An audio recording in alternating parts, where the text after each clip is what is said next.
if you want to enjoy life, if you want to have best out of your life, you have to become an entrepreneur, because otherwise it's very boring. Becoming an entrepreneur, is there like the right time to do it? Time is now.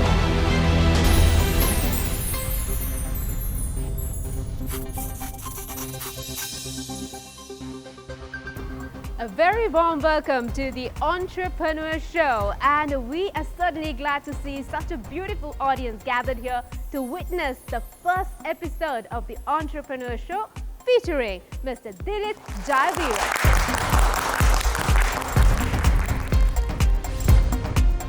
Ladies and gentlemen, put your hands together for our esteemed guest on the Entrepreneur Show, the chairman of Steuart Group of Companies. He's also the chairman of Derana Macro Entertainment and the managing director of Triad Advertising. A warm welcome to the program. We are very honored to have our esteemed guest in the studios right now.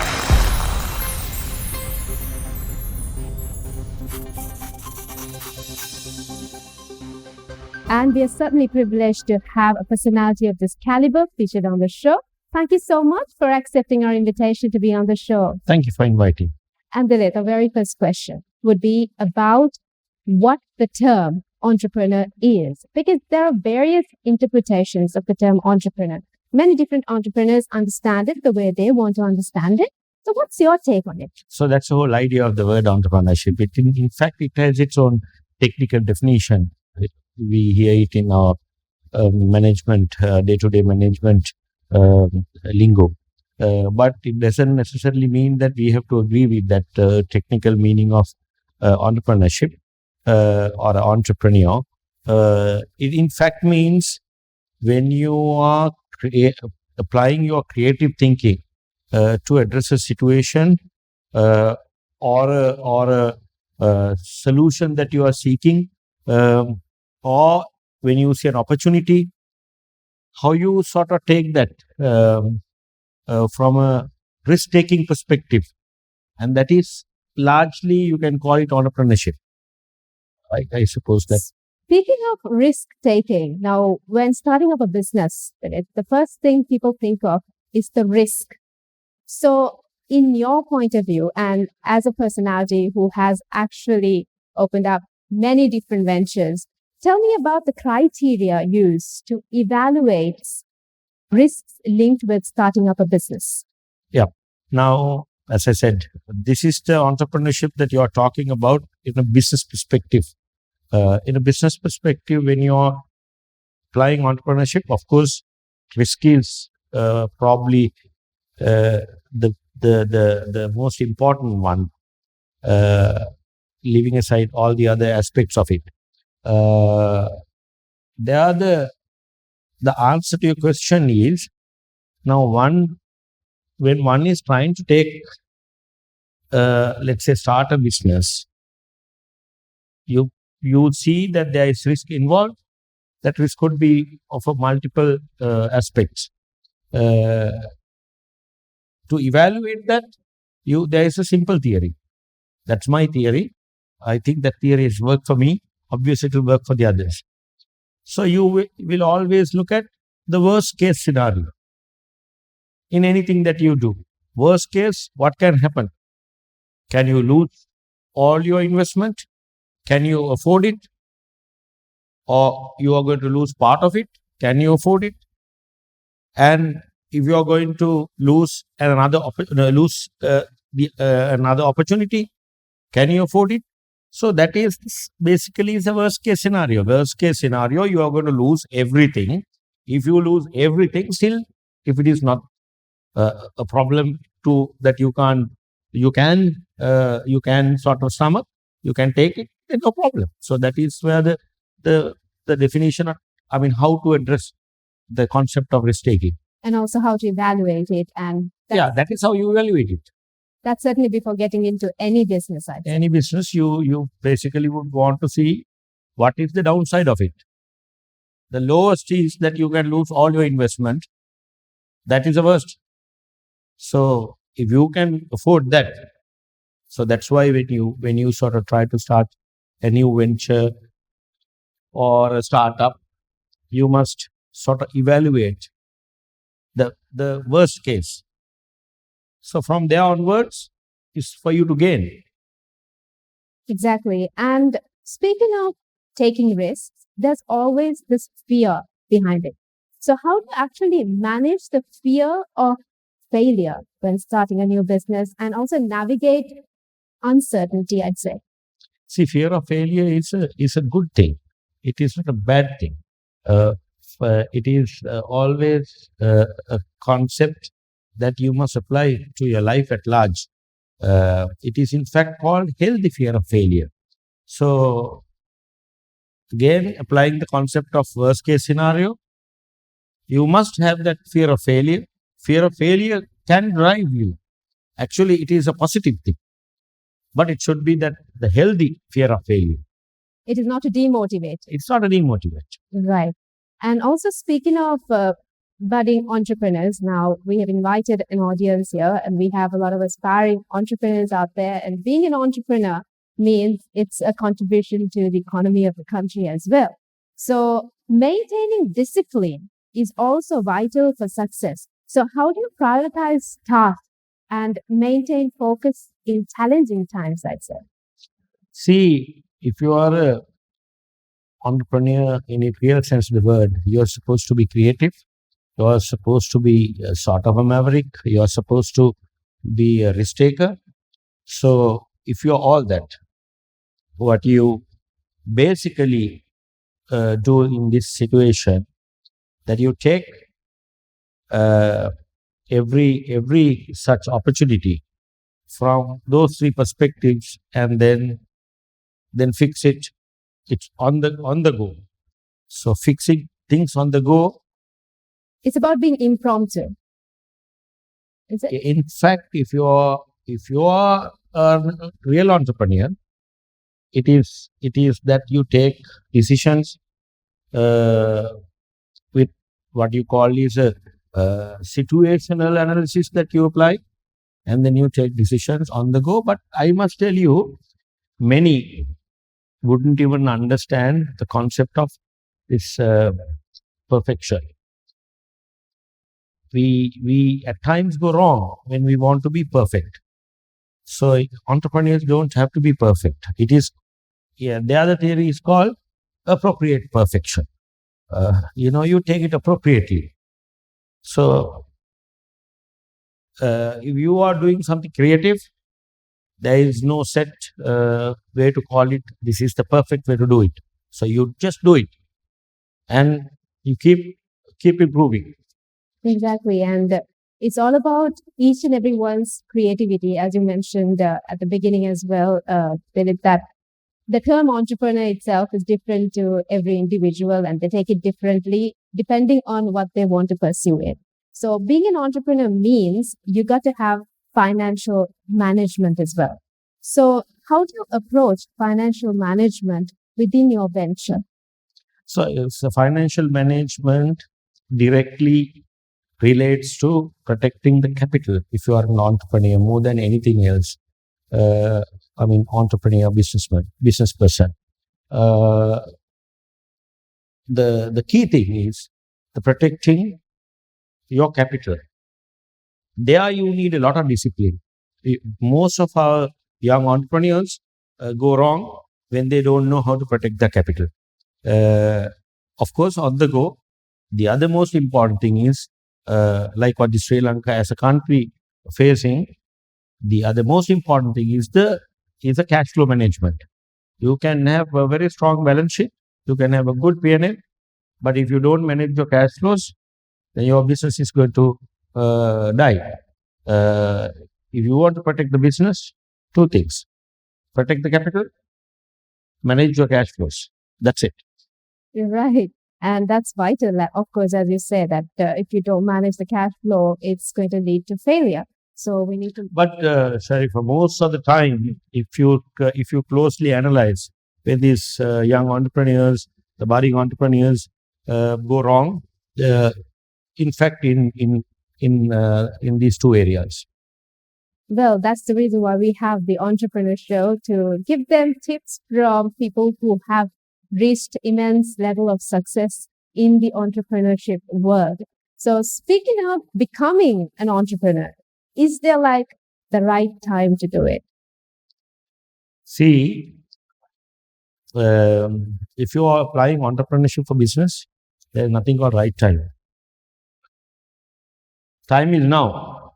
You must keep applying your entrepreneurial skills as we move on. But if you want to sort of specifically start a new venture, then there are a couple of things that you have to sort of consider whether you are doing it at the right time. Is it the right time in terms of entering a market? Do you really want to enter at this time, or you want to delay it for other reasons? Or at which level you want to enter, how you want to enter? You have to consider those. But there is nothing called a time, which is what is called the right time. Exactly. And speaking of doing research as well, so they need to do adequate research before entering into the market they aspire to enter, isn't it? Yes, in that sense, yes. Exactly. So we spoke about management of finances as well. So let's also talk about maintaining fiscal discipline while trying to grow. So fiscal discipline is that. See, if you are managing your capital, you don't eat into your capital, and you are keeping an eye on your cash flows, so nothing can go wrong. You just can't go wrong. You can't go wrong, but people have the fear of ending up going wrong. So that's where discipline comes into play. That's part of entrepreneurship. Exactly. That is the inherent concept of entrepreneurship. It is about taking risks and facing it and enjoy it. And enjoying the ride. Yeah, enjoy the ride. So the business landscape is dynamic. So how do you stay adaptable in the face of change? See, if you apply the concept of entrepreneurship, which means that you're adaptable anytime. And real entrepreneurs are adaptable. Good entrepreneurs in this audience, they know how to adapt. That's the difference between an entrepreneur and a businessman. Big difference. I think we should speak more about the difference between an entrepreneur and a businessman. So entrepreneur is basically someone who would, as I was trying to tell you, applying this latent talent of the creativity and taking risks, enjoying the journey, and irrespective of what you get out of it in terms of profit or material benefits. Or a business person for that matter, would look at the profit part of it, and they will enjoy the profit or the material outcome of it. So if you are going to enjoy only the material outcome of it, you can define them as business people, businessmen, or businesswomen for that matter. But an entrepreneur won't. Entrepreneur would enjoy the journey. In that during this journey, you will definitely make profits. That is all additional happiness that you add to your journey. But it's not the only thing. That's the difference. And to become an entrepreneur, to become a businesswoman or a businessman, networking plays a crucial role in the business world. So how do you build and nurture very meaningful connections? There's nothing called meaningful connections in this game.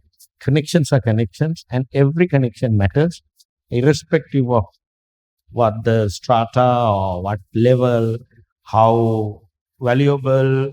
You can't predetermine that. You can't just not build a relationship with someone thinking that this is not relevant to me. So every relationship matters.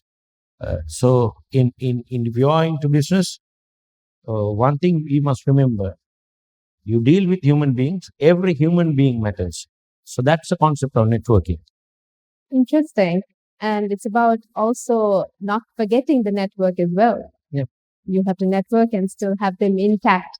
And speaking of self-confidence, let's also talk about impact of self-confidence in decision making.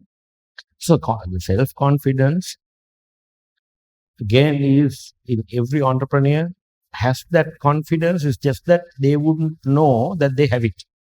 So they have to be sort of told, or you have to explore yourself, and thereby you feel confident. And when you know that you have reached that level, you have to optimize your confidence, the application of your confidence. See, the point is, the confidence comes along with those applications, like networking example. When you know more people, when you are, let's say, when you know that you have that power, or you know you're creative, you know you have the ability to take risks. Those things drive your confidence. No one can put confidence into someone else's mind. It has to be there, deep within. It's there in everyone. It's just that due to lack of exposure, lack of other things, that some feel less confident. But this whole program's idea is to give them more tips on building their qualities to become an entrepreneur. So do you identify a specific set of qualities in an entrepreneur?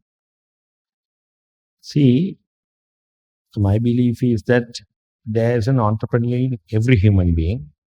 That's my belief. As much as it's hidden, latent, probably you wouldn't know. But the qualities of an entrepreneur is that you look at every opportunity or a problem from a different perspective, not from an ordinary perspective. You would like to sort of see it from different angles, different perspectives. So that will give you fresh solutions.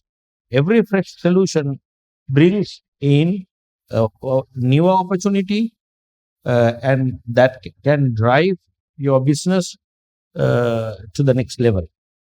We've come towards the latter part of the discussion as well. So we have budding entrepreneurs here, we have entrepreneurs here, business people here, gathered here in the audience. So what would be your words of advice for the budding entrepreneurs? See, my advice is, first of all, if you want to enjoy life, if you want to have best out of your life, you have to become an entrepreneur, because otherwise it's very boring. So do you encourage everyone to Every one of them have to be an entrepreneur. But the entrepreneur, that doesn't necessarily mean that you have to start a business. So starting a business is one way of applying entrepreneurship. You could be probably working somewhere, working for someone, working for an organization, or working with a team. Still you can apply. It's that feeling, no? You look at your job as a mini entrepreneurship in you, and then you apply the things like creativity, risk taking, networking. All that is entrepreneurship. It's not that you have to invest money, do a business, make profits out of it. That's one way of looking at entrepreneurship. Every one of you, at whichever the levels that they are, apply entrepreneurship. Entrepreneurship could be applied to relationships even, if you really look at it. That sounds very interesting. Yeah. Now see, if you want to build a strong relationship, if you want to enjoy the relationship, you must take adequate risks in building a relationship, and then apply your creativity, and you always do the best. And when you put all that, that becomes comparatively better relationship than an ordinary relationship. There's also networking. Yeah, that could become networking too. Okay, let's not get into details about the relationship entrepreneurship, but I guess after the show, every one of us can walk out calling ourselves an entrepreneur. Yeah, they should call themselves an entrepreneur. But unfortunately, countries like us, we do not have that concept being spoken about, it being discussed and stuff like that. As a result, it is misunderstood at times, or people do not know the idea of entrepreneurship, and they don't know the value of it. So we must invite every one of them to look at it, go deep into this concept of entrepreneurship and its practical applications of the concept. Then they will suddenly start seeing new opportunities in their lives. Exactly. So it opens more avenues when they explore themselves deep within. And No, when you get into that mindset, it's a mindset. When you get into that mindset, you see the world differently. Suddenly, the world that you saw yesterday is not the same world if you are looking at it from that kind of perspective tomorrow. And then it will be a newer world, fresher world, happy world. And they also say that the person you are today is not the same person you are the next day, because your mindset changes every single day. No, I'm saying, yeah, that is the biological truth, whatever all the universal truth. What I'm trying to say is, you can purposely change the way that you are looking at things tomorrow, which will be a brighter world. Yes, there's a lot of promises there. So obviously, if you change the way you think and you can force yourself to change, and already when we walk out of this studio, we're going to call ourselves entrepreneurs, and we're going to wrap things up in the discussion segment, but we're going to open the floor for questions, and we're going to move on to our segment, Ask the Entrepreneur.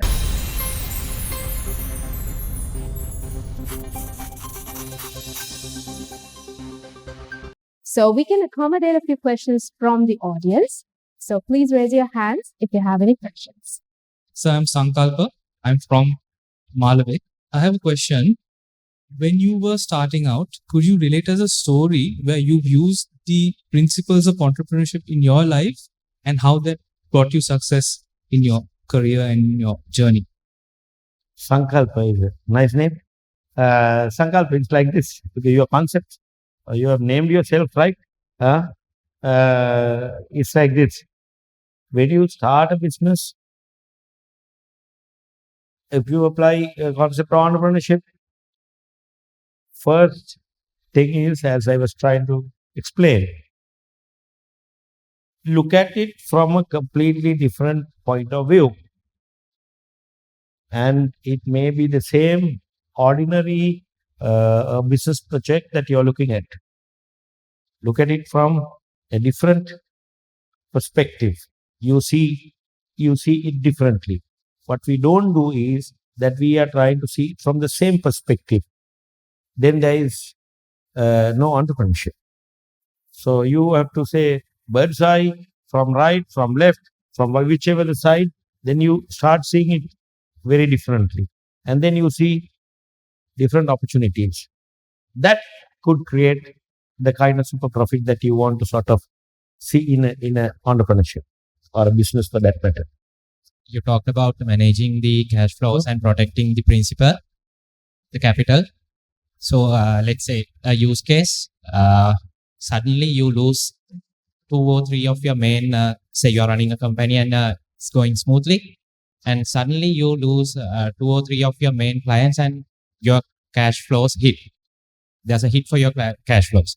So now what would be your advice to get it from the capital, or like stay there for some time and get more clients and run on that, run slowly a bit more, or to just go strongly with the use of the capital?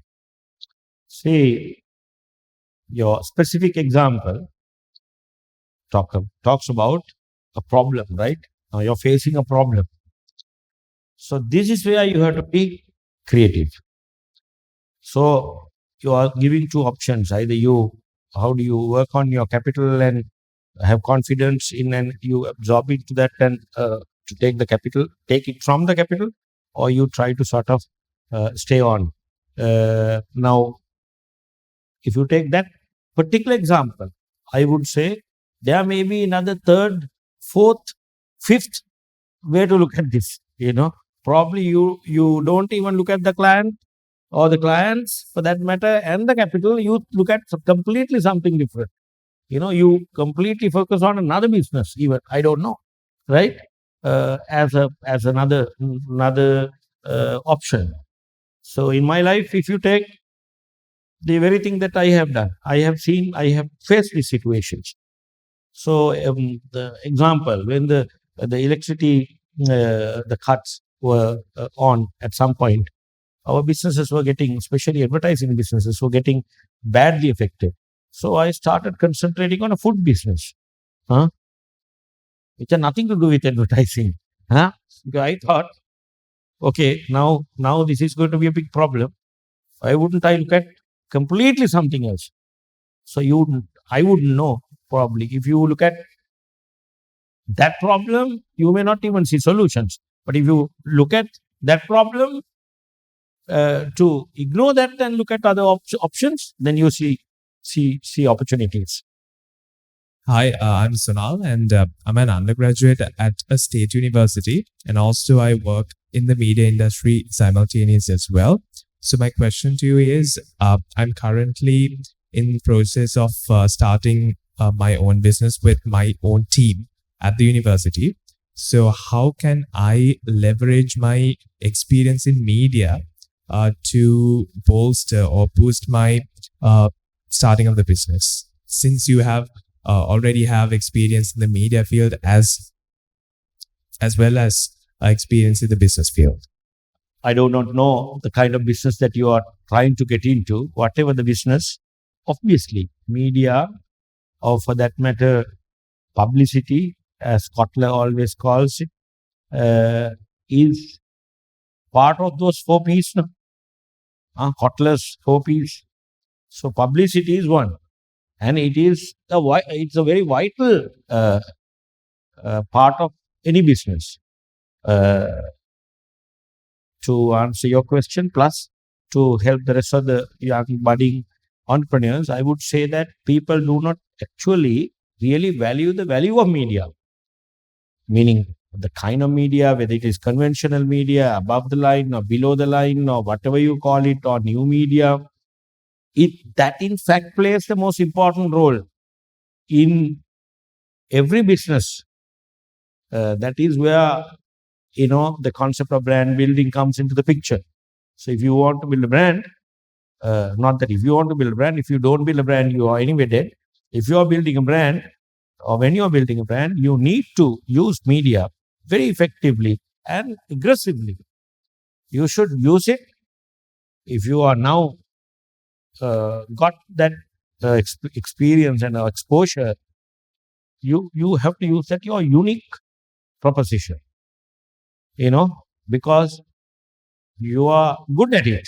If you are good at it, you must make that the most important proposition in your business that you do. Then you do better. I'm Rasindu Senrat. I'm from Goal, as you. My role model and inspiration is you. My question is how to raise the capital at a young age. Why do you want to raise capital to start with? To start a business, you can look at businesses where you don't need capital.